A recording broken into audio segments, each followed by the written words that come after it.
Bonjour et bienvenue. L'oral du DELF B1 approche à grands pas et, on le sait, il y a une épreuve qui stresse souvent plus que les autres.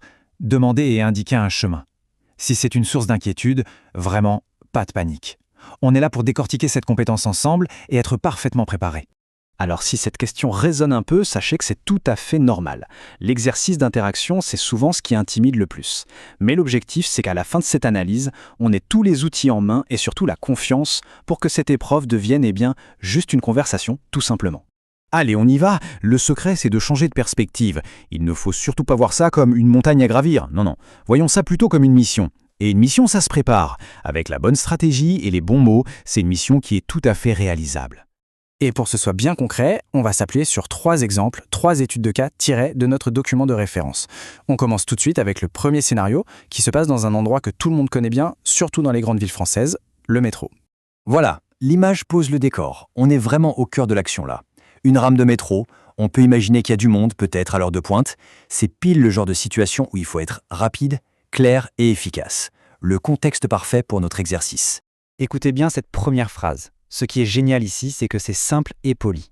On a le « pardon madame » pour commencer, et tout de suite après la question directe. Pour aller à… Franchement, c'est un modèle en or à garder en tête pour l'examen. Poli, direct, efficace, tout ce qu'on aime. Bon, et la réponse maintenant. Regardez comment elle est construite. C'est une structure super claire, étape par étape. Et il y a 2 verbes qui sautent aux yeux, prendre et changer. Ces 2-là, ils sont absolument fondamentaux.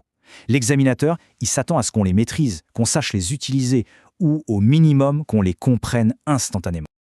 Ok, super. Maintenant, passons aux 2 autres cas pratiques pour voir les petites nuances. Le but est toujours le même, on demande son chemin. Mais cette fois, le moyen de transport change et on va voir que le vocabulaire, lui aussi, il doit s'adapter. Alors, pour le bus, là, la question est un peu plus précise. On ne parle plus d'une station, comme dans le métro, mais d'un arrêt. Et il y a cette petite expression magique de quel côté. C'est super utile pour demander une précision. Et ça, l'examinateur adore, parce que ça montre une écoute active, qu'on est vraiment dans l'échange.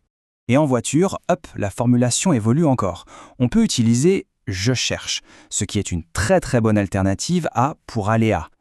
Et quand on écoute la réponse, il faut tendre l'oreille pour repérer les points de repère, ici le rond-point. C'est ce genre de mots qui ancre vraiment les indications dans le concret. Voilà, ce tableau comparatif, il résume parfaitement la différence de stratégie. D'un côté, le bus, où on est très précis sur la ligne, le numéro. De l'autre, la voiture, où on parle plutôt d'une destination plus générale. Et c'est ça le niveau B1. C'est cette capacité à adapter sa question en fonction du contexte. C'est exactement ça qui est attendu.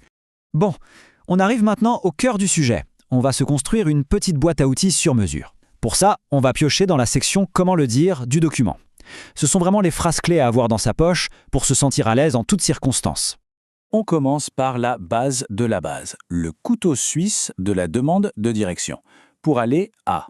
C'est simple, c'est direct, ça marche à tous les coups ou presque. S'il ne fallait en retenir qu'une seule, honnêtement, ce serait celle-là.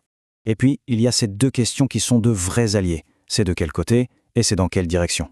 Pourquoi elles sont si importantes? Parce qu'elles permettent de demander une clarification. Et en faisant ça, on prouve qu'on n'est pas en train de réciter une poésie, mais qu'on est bel et bien dans une vraie interaction. Et ça, c'est fondamental.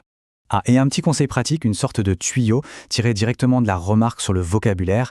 L'expression « par où est-ce qu'il faut passer », elle est notée comme étant un peu familière. Alors dans le contexte d'un examen qui est quand même un peu formel, il vaut mieux jouer la sécurité et l'éviter. On s'en tient aux phrases plus standards. C'est vraiment le petit détail qui peut faire la différence. Et voilà, ce tableau, c'est un peu la synthèse de notre boîte à outils. C'est super bien fait parce que ça organise les phrases par fonction. Une phrase pour ouvrir la conversation, une autre pour parler du transport. C'est une fiche de révision parfaite. Le but du jeu, mémoriser ces associations. Si on a ça en tête, on est vraiment bien armé. Bon, on arrive tout doucement à la fin de notre analyse. Maintenant, ce qu'on va faire, c'est rassembler tous ces éléments pour en faire une stratégie finale, une sorte de plan de match à appliquer le jour de l'examen. Alors, pour résumer, quelle est la stratégie de réussite? Elle tient en 3 points. Premier point, et c'est la base de tout, la politesse. On commence toujours par un « pardon, monsieur / madame ». Deuxième point, les verbes d'action. Ce sont eux le moteur de la conversation. Prendre, changer, aller, tourner. Et enfin, troisième point, l'écoute. Il faut vraiment être attentif aux petits détails, les points de repère, les prépositions comme à côté de, en face de, jusqu'à. Avec ces 3 piliers, franchement, la base est plus que solide. Et pour finir, un petit défi, une question pour mettre tout ça en pratique tout de suite. L'idée, c'est de prendre un instant pour se demander comment est-ce que je décrirais le chemin de chez moi jusqu'à la gare la plus proche. Essayez de formuler la réponse dans votre tête, là, maintenant, en utilisant les outils qu'on vient de voir. Parce qu'au final, le vrai secret de la réussite, c'est la pratique.